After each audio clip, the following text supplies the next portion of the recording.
Alright, what's going on, guys? I'm bringing you my top 5 solo weapon combos for New World. So let's get right into our first weapon. Alright, for our first combo here, it's going to be the Greataxe Hatchet. So let's go over to the Greataxe abilities. So for the abilities you're going to want to get is Reap, Gravity Well, and Charge. Reap is basically like a chain where you pull someone in. It's 5 meters. Then can be upgraded to 8 meters. You can also heal yourself with 30% of the damage done. And after you pull someone, you do a spinning attack, dealing 150% weapon damage. They have Gravity Well. Gravity Well is like a little AoE ball where you throw on the ground and people get sucked to the center of it. Deals some damage. Whenever you stand in it or any allies, you reduce 10% of the damage you're taking. So you're taking 10% less damage. And then you have Charge. Charge is like your gap closer / escape. This allows you to move around the map more easily and get into positions where people can't shoot or snipe you. Alright, so let's go over the most important Greataxe passives that I think you should prioritize when leveling up your tree. So for our first passive here, it's going to be Critical Condition. Greataxe attacks against foes below 30% health, 15% more often. This is very useful for that extra execute damage when people are low. Makes it harder for them to heal up and get back into the fight. And then you have Feed. Greataxe against foes below 30% health, heal you for 10% of the damage done. This is a great synergy with Critical Condition. They have Keen Edge. Critical damage increased by 10%. So now you're stacking 3 passes on top of each other basically. Then you have Bloodlust. You move 30% faster and deal 15% more damage when looking at a foe within 15 meters. This is great because you're basically always doing 15% more damage when you're hitting someone, and you're always moving 30% faster. And this also allows you to get in range to reap more easily and just keep on your opponent. Alright, for the last passive here, it's going to be Critical Gains. Whenever you crit with a Greataxe, you heal yourself for 10% of the damage done. This is very useful. This heals you more, and this also synergizes with the other passives I previously mentioned. And being able to crit more, heal yourself more, and do more overall damage is very important to be able to 1vx properly and solo PvP. Alright, and here's what I recommend to get with the Greataxe. Alright, let's go over the Hatchet abilities here. An important passive about them I think you should know.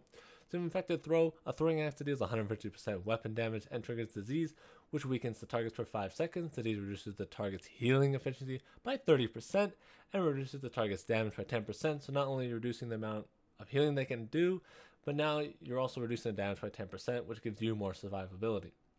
Then you have Feral Rush, which is just an extra gap closer. I do recommend just that gap closing with the Greataxe, but this is just there to hunt down those pesky foes that are trying to run away. And then you have Berserk. When active, increases all attack damage done by 20% and is active for 12 seconds. And then you have On the Hunt, increases movement speed by 20% while in Berserk. Berserker Refresh, while Berserk is active, gain a portion of your health back every 4 seconds to a maximum of 30% HP. So this is very useful when you're trying to kite away. You have more movement speed and you get health back, which is very useful in a solo 1vx scenario. And then you have Berserker Purge. This removes all CC effects from the player. I'm pretty sure this is just when you activate it, it removes all the CC. You don't actually become unstoppable and can't be CC by anything by 12 seconds. So this is useful if you got CC'd and got to break out of it. Berserker Purge is the way to do that. They have Uninterruptible Berserk. While in Berserk, your attacks are uninterruptible during Berserk and you can't be staggered. So this means you just can't be staggered by things when you're trying to go for attacks. This basically makes you harder to kill, and this allows you to get out of those CC situations where you're getting CC chain. And the Defying Death, when your HP is reduced to 0, you become immortal for 3 seconds. This can help you get out of sticky situations by giving you more time to kite to an LOS spot or waiting for your potion to come off cooldown, or if you think you're about to take a big burst combo, this helps nullify it. Alright, let's go over the important Hatchet passive I think you guys should know. So let's start off with the Exploitation. All attacks do 15% damage to target with an active debuff. This is strong because this goes well with Infected Throw, which allows you to proc this, so you do 50% more damage to anybody who has that debuff on them. They have Relentless Fury. After a successful heavy attack, gain empowerment, granting 30% damage increase for 3 seconds. This is very strong because you can combo this with Infected Throw, doing a bunch more damage after a heavy. And then you have Against All Odds, increases your base damage by 10% by every enemy within 5 meters of the player. So this can really ramp up your damage when you're starting to get outnumbered, and allows you to do a bunch of extra damage when you're in an outnumbered situation. Alright, this is what I recommend you guys to get for the Hatchet tree. Alright, let's start off with our next weapon combo. It's going to be Bow and Rapier. So let's go over the bow abilities first, starting with Penetrating Shot. Shooting an arrow deals 150% weapon damage to pass through all targets and continues for 100 meters. This is a very easy ability to use. It has a bunch of damage. You have Deep Strike. Penetrating shot deals 20% more damage when targets are 20 meters or more away. So it gives you a nice bit of extra damage if they're further away. And then Blood Soaked Arrow, which isn't that useful, so I won't go over that one. They have Rapid Shot. Shoot 3 consecutive arrows, the first 2 dealing 100% weapon damage each. The last shot knocks back and deals 125% weapon damage. They have Final Blow. The third shot, a Rapid Shot, deals 25% extra damage. And they have Rapid Accuracy. If all 3 arrows consecutively hit the same target, Rapid Shot cooldown is reduced by 50%.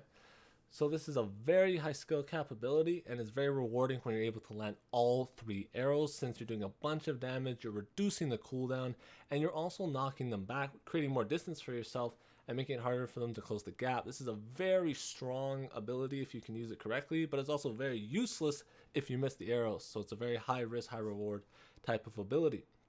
They have Invade Shot. Leap back 5 meters and shoot an arrow, dealing 120% weapon damage. They have an Evasive Knockback. Evade Shot causes a knockback of 2 meters. And you got Go the Distance. Evade Shot grants you 5 seconds of 15% haste, which allows you to move faster. So this allows you to create distance by knocking your opponent back and gives you bonus movement speed when you use it. You need 50% haste, which allows you to move a lot faster, create a distance once again. So not only are you knocking someone down, but you're also gaining movement speed. So it easily allows you to create distance. And it's also very easy to land headshots since you're jumping in the air and you have that bird's eye view of your opponent, which allows for easy headshots. And if you don't want to use rapid shot, you can use Poison Shot, which basically you shoot out a cloud of mist at an area, which deals 10% of your weapon damage per second for 20 seconds. And a very strong passive that comes with it is Direct Hit. If you direct hit a target with Poison Shot, it deals 200% more damage, which is once again making the bow a very high risk, high reward weapon to use. Definitely rewards people who have the skill to use it properly. Let's go over some of the important bow passives I think you should know. We're going to start off with Dodge and Weave. After you dodge, you gain 10% haste for 2 seconds. Archer Speed, you gain 10% haste for 5 seconds when you swap to your bow. This has a 10-second cooldown. These are very useful since it allows you to kite more and be more mobile, and that's the name of the game when you're in open world. I'm not sure if these things stack, so you're going to have to test that out on your own. So let's go over Finishing Shot next. If your target's below 50% health, you deal 20% more damage.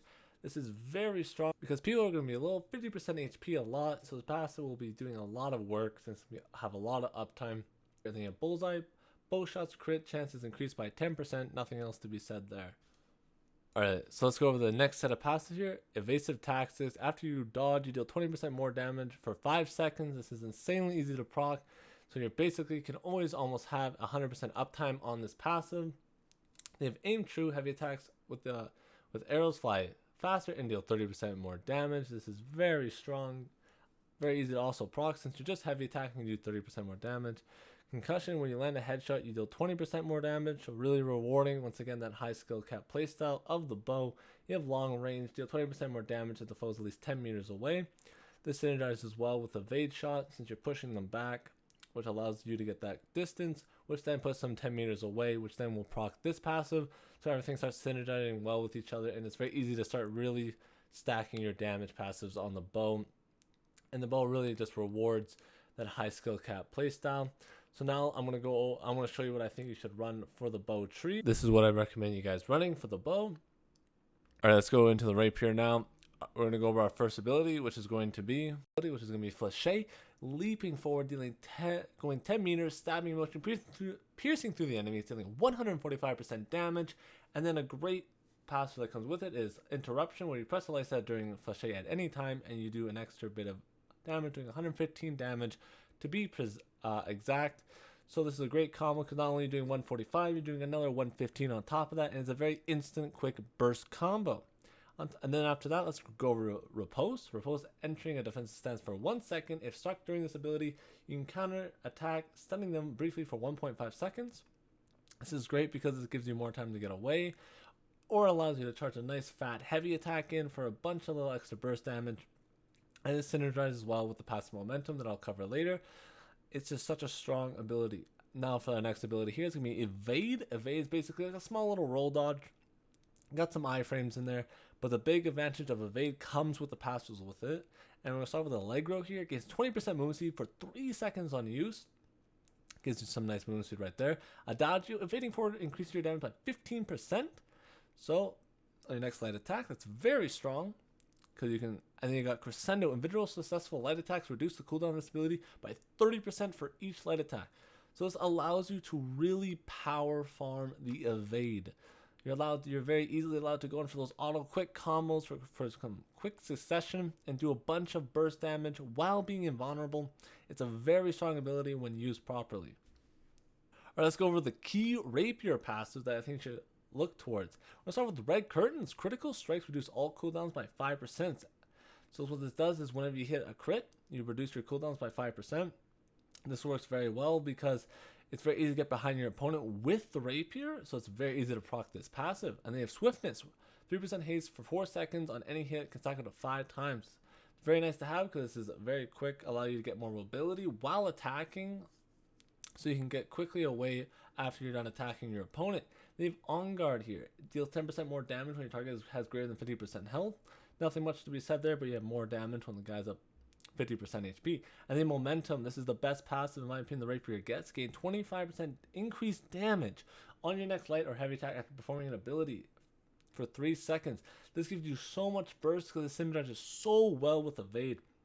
It really allows you to pump up that damage when you're going in for your burst combo. And plus you also have invincibility frames on top of that. This is what I recommend running for the Rapier.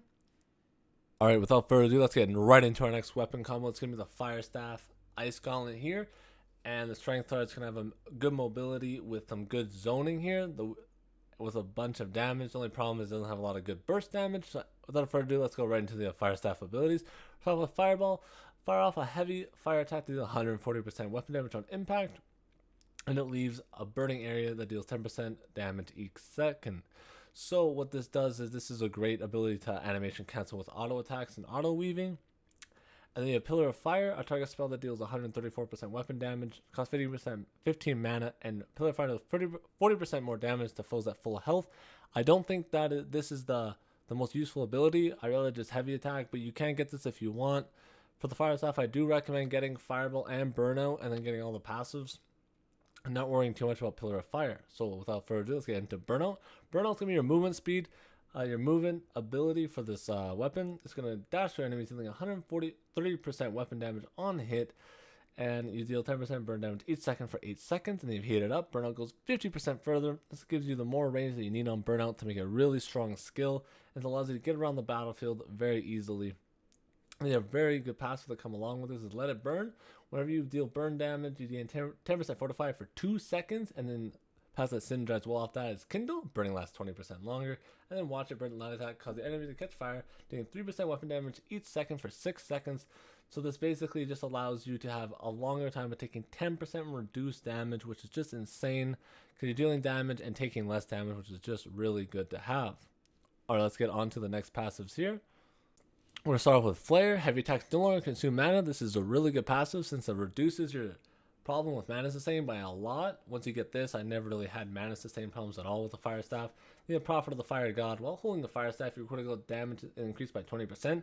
This is a massive damage bonus and allows you to do a ton of extra damage with your crits. You have Spell Slinger. Your abilities gain an extra 15% chance to crit, so that synergizes well with Prophet of the Fire God.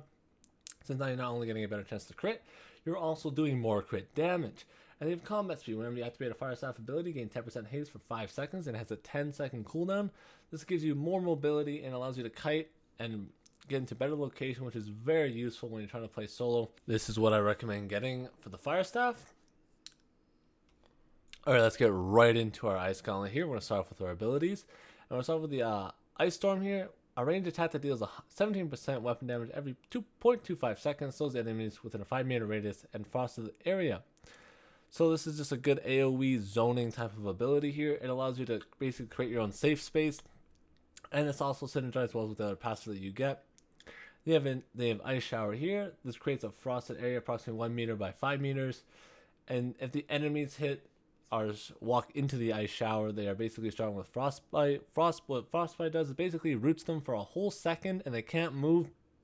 And then this is very strong because you can combo this with heavy attacks and they will basically not be able to move anymore until the Ice Shower runs out. It lasts for 4 seconds, but you can get a pass that is upgraded to 7 seconds.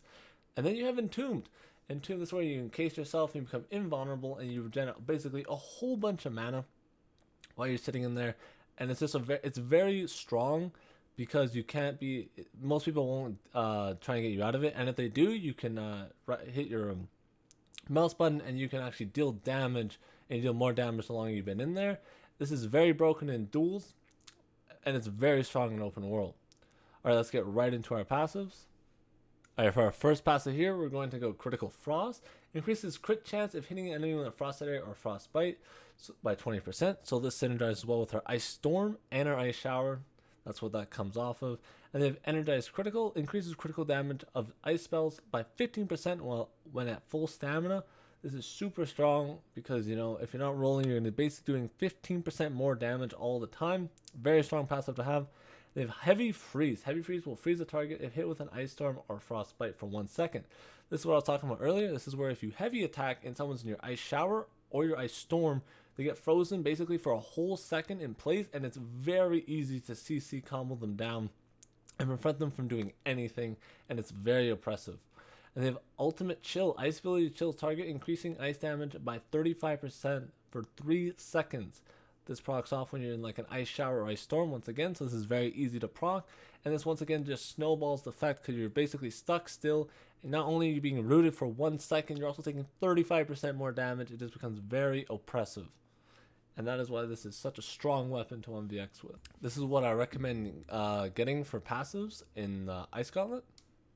Alright, let's get right into our next weapon combo here. It's going to be the Rapier Ice Gauntlet. The Rapier has plenty of mobility, like I've already went over. And the Ice Gauntlet has a bunch of CC and zoning options. So this is a very strong combo to run. Let's go right into our first ability, which is going to be Flashe. Leaping forward, going 10 meters, stabbing motion, piercing through the enemy, dealing 145% damage.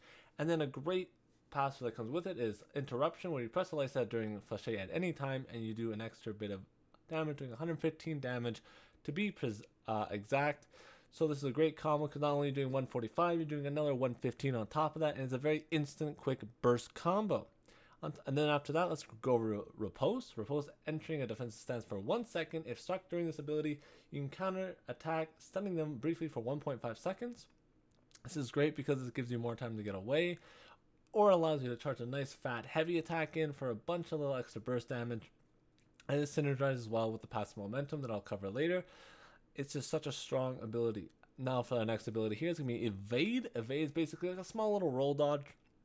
Got some iframes in there, but the big advantage of Evade comes with the passives with it. And we're going to start with Allegro here. It gets 20% movement speed for 3 seconds on use. Gives you some nice movement speed right there. Adagio, evading forward increases your damage by 15%. So, on your next light attack, that's very strong. Because you can, and then you got Crescendo. Individual successful light attacks reduce the cooldown of this ability by 30% for each light attack. So this allows you to really power farm the Evade. You're very easily allowed to go in for those auto quick combos for some quick succession and do a bunch of burst damage while being invulnerable. It's a very strong ability when used properly. Alright, let's go over the key Rapier passives that I think you should look towards. We'll start with the Red Curtains. Critical strikes reduce all cooldowns by 5%. So what this does is whenever you hit a crit, you reduce your cooldowns by 5%. This works very well because it's very easy to get behind your opponent with the Rapier, so it's very easy to proc this passive. And they have Swiftness, 3% haste for 4 seconds on any hit, can stack up to 5 times. It's very nice to have because this is very quick, allow you to get more mobility while attacking, so you can get quickly away after you're done attacking your opponent. They have On Guard here. It deals 10% more damage when your target has greater than 50% health. Nothing much to be said there, but you have more damage when the guy's up 50% HP. And then Momentum, this is the best passive in my opinion the Rapier gets. Gain 25% increased damage on your next light or heavy attack after performing an ability for 3 seconds. This gives you so much burst because it synergizes so well with Evade. It really allows you to pump up that damage when you're going in for your burst combo. And plus you're also having invincibility frames on top of that. This is what I recommend getting for the Rapier tree. Let's get right into our Ice Gauntlet now. We're going to start off with Ice Storm, which is a ranged attack to deal 17% weapon damage every 0.25 seconds, slows enemies within a 5 meter radius, and it's a 20 meter range with a 5 second duration. And we got Ice Shower here. Ice Shower creates a 1 by 5 meter frosted area, which when When they enter, they are stricken by frostbite for 1 second, which roots them and slowing them down, preventing them basically able to move. This is very strong because in Ice Storm or Ice Shower, if you heavy attack, they will also get rooted for 1 second, so it's very oppressive once they're in there. You can keep them in there for a long duration, and you basically get a bunch of free damage. And you have Entombed. This is where you entomb yourself in a nice like icicle or whatever for 10 seconds, and you can be destroyed, but the longer you're in there, the more damage you can do, and depending on which button you hit on your mouse, you can actually exit out of the mouse with your right smell button, or you can use the left smell button and exit out of the tomb, knocking them back and using 20 mana, but that one does a bunch of damage if you're in there for a long period of time. This is very strong because it allows you to wait for your cooldowns, since your cooldowns do go down while you're in there. It's very strong. This is broken in duels, and it is very strong open world. Alright, without a further ado, let's get right into our passives. Alright, we're going to start with our first passive here, Energized Crit. Increases critical damage of ice spells by 15% when at full stamina. So this basically just gives you extra damage when you're at full stamina.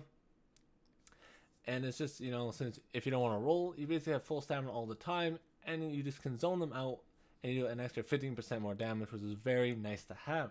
And then you got Critical Frost. Increases critical chance of hitting an enemy in a frosted area or frostbite by 20%.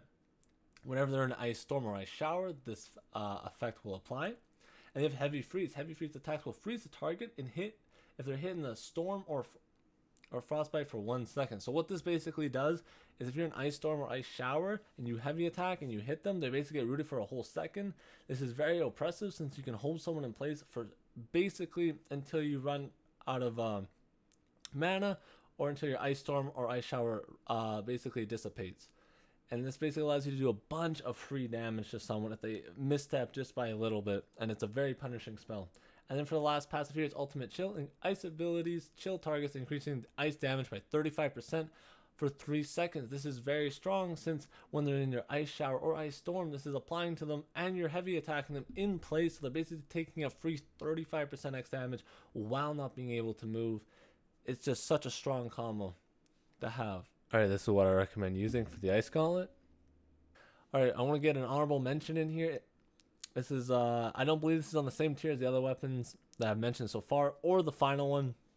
But I do feel like this one deserves a spot on here since it is a good weapon combo. It's going to be the Greataxe Warhammer. Now, the Warhammer just doesn't have enough utility in a 1vx scenario for it to be on par with the other weapon combos. That's why I didn't make it. But don't get me wrong, the Warhammer Greataxe in a group is broken. It's one of the best weapon combos hands down to run in a group. So without further ado, let's get right into our Greataxe abilities. We're going to start off with our Reap here. This is basically your chain that's going to allow you to pull people in. It has a 5 meter base distance, but you can then upgrade that to 8 meters. And then you have Hunger. Heals yourself for 30% of the damage done by Reap. And then you basically get a spin attack on top of that when you Reap someone in. Very good at snagging those people that are trying to run away. And then you have Gravity Well. This allows you to lock people in place. Got a 10 meter range, does some damage. But the big one here is you gain Fortify while standing in it by 10%. So you basically take 10% reduced damage. And you're basically sucking people to the center of your vortex, keeping them in place, and allowing you to run around more freely. And then you have Charge. Charge is basically your gap closer / escape. It allows you to go a very far distance and run around the map, allowing you to get into some nice spots to LOS and avoid that range damage from people peppering you down. Alright, so let's get right into our Greataxe passives here. Alright, let's get right into our first passive here. It's going to be Critical Conditions. Greataxe attacks against foes below 30% HP, crit 15% more often, and then you have Keen Edge. Critical damage increased by 10%, so these passives go very well hand in hand. You're critting when they're below 30% HP, and then you deal 10% more crit damage on top of that. And they have Critical Gains. Whenever you crit with a Greataxe, you heal yourself for 10% of the damage done. So this is all starting to stack up very nicely between these 3 passives. And then you have Feed. Greataxe attacks against foes below 30% HP, heal you for 10% of the damage done. So this goes very well with Critical Condition.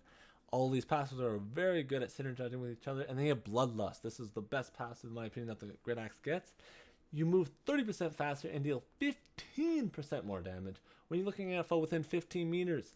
This allows you to do a bunch more damage whenever you're trying to kill someone, and allows you to run those people down that are trying to get away.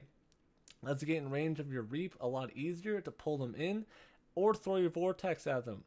so it's very nice to have. Alright, this is what I recommend running with the Greataxe. Alright, without further ado, let's get right into our Warhammer abilities. We're going to start off with Shockwave here. Whenever you slam your hammer into the ground, causing a 3-meter radius here. Earthquake that deals 80% of your weapon damage, stunning all the impact targets for 2 seconds. And then it procs Frailty here, decreasing the damage dealt from those targets by 10% for 10 seconds. And then you got Concussive Impact here, which when that Frailty is procced, you deal 15% more damage to those targets that have the Warhammer debuff on them.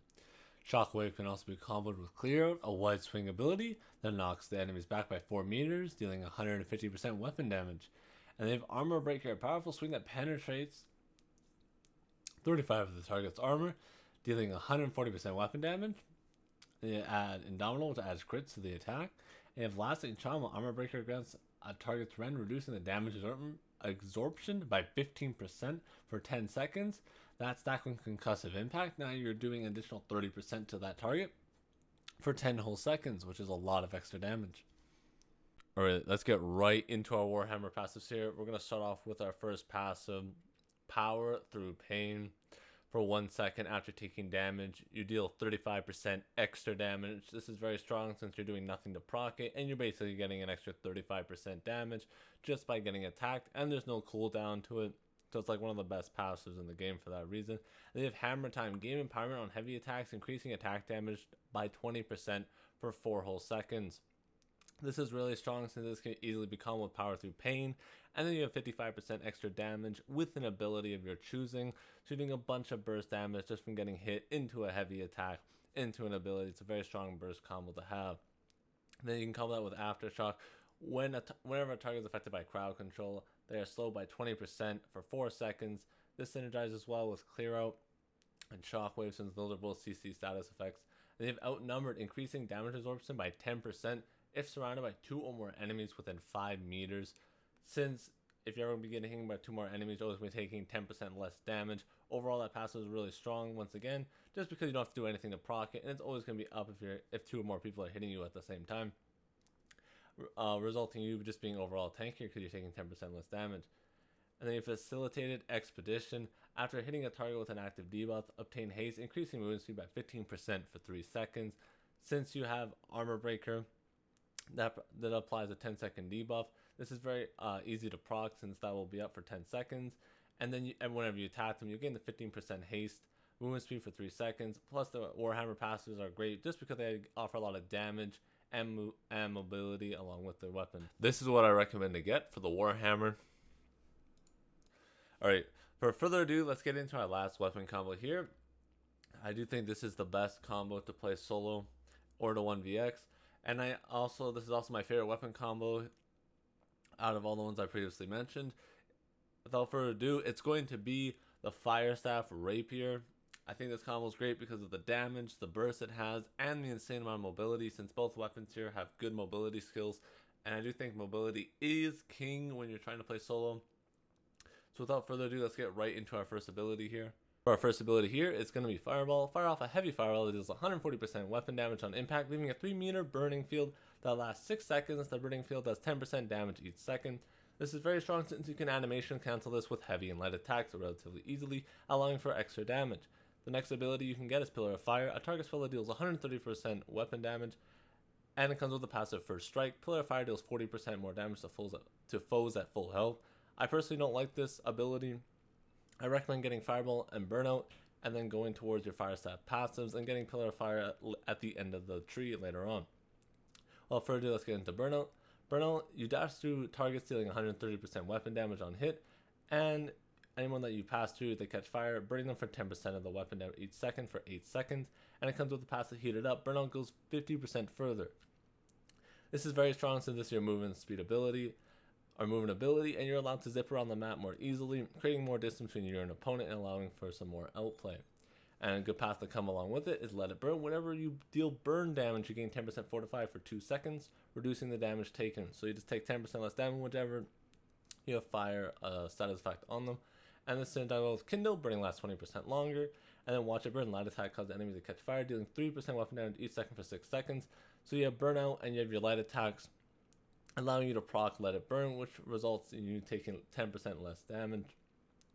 And then you have Kindle, which allows it to last longer. So it's a very strong ability since you're able to do damage and take less damage at the same time. So this is overall very strong. Without further ado, let's get into our fire stat passives. I'm going to go over the ones I think I should prioritize / note. For our first passive here, it's going to be Flare. Heavy attacks no longer consume mana. This pretty much solves your mana sustain problems with the fire staff. And I never had any more mana problems once I got this passive. And the next passive is going to be Prof for the Fire God. While holding a fire staff, your critical strike damage is increased by 20%. This is a really strong passive since your crits already do so much damage and now you're going to be doing 20% more. And a great passive that goes well with that is Spell Slinger. Your abilities gain an extra 15% chance to crit. So not only are you gaining more critical damage, now you're gaining a better chance to crit with your abilities. So you're going to be doing overall more damage. And then you got Combat Speed. When you activate a fire staff ability, you gain 10% haste for 5 seconds with a 10-second cooldown. This is a very strong passive since movement speed is everything when you're playing solo, allowing you to kite more, and it's very easy to proc since all you have to do is use one of your abilities. This is what I recommend getting for the fire staff. Alright, now let's get into our last weapon here of the video. It is going to be the Rapier. Let's start with Flèche, leaving the ground, lunging forward 10 meters, stabbing motion, piercing through the enemy, and dealing 145% weapon damage. That is common with Interruption here. Press light attack anytime during Flèche. Stop and perform a static continuation attack, dealing 150% weapon damage. This is a very strong combo here since not only is it a movement speed, movement ability, it allows you to do damage and another bit of damage at the end of it, so it's a great way to get around and to close out kill with the extra burst at the end. And then you have Riposte here. Enter into defensive stand for 1 second, and if you're struck by anyone during this ability, you basically parry them and stun them for 1 second. This is very strong since whenever they're stunned, you basically can use that time to either A, create more distance between you and them, or B, charge a heavy attack and do a bunch of damage. And then for our last ability you're going to want to get is Evade. It's basically like a small little roll dodge that you get with the Rapier, allowing you to get some invulnerable invincibility frames, and that's going to be really strong because it's going to be common with Allegro, gain 20% movement speed for 3 seconds on use. Alright, then Adagio, evading forward gains 15% increased damage on your next light attack. And then you got Crescendo, individual successful light attacks reduce the cooldown of this ability by 30% each. This is very strong since not only are you getting more damage on your light attacks, you're also reducing the cooldown of invade, so you're doing a bunch of more damage with iframes on top of that. Plus, when you combo this with another passive like Momentum, which I'll get into later, this starts to get very strong and a very quick burst combo overall. Alright, so for let's get into our Rapier passive. So for our first Rapier passive that I think you should know will be Red Curtains. Critical strikes reduce all cooldown by 5%. This is very easy to proc since it's very easy to get behind your opponent with the Rapier, allowing you to reduce all your abilities cooldown by 5%. And they have Swiftness, 3% haste for 4 seconds on any hit, can stack up to 5 times. This is another very easy passive to stack up with the Rapier since the Rapier attacks very quickly. So you basically get mobility with attacking. That's always a very nice passive to see. They have On Guard, deal 10% more damage when your target has greater than 50% health. Nothing else to be said there. And they have the best passive I think the Rapier gets. Momentum, gain 25% increased damage on your next light or heavy attack after performing your ability. The effect ends after 3 seconds. This is an insanely strong passive since this can be common with an Invade. And Invade can keep proccing this over and over again, basically allowing you to always have that 25% increased damage on your light or heavy attacks whenever you use an ability, which allows for some nice quick burst combos and good sustained damage overall. This is what I recommend getting for the Rapier tree. Alright, and that's going to be my top 5 PvP weapon combos for New World, for solo PvP. If you guys have any questions, feel free to answer down in the comments below. I'll be happy to answer any questions regarding what I went over in this video. And I hope you guys enjoyed.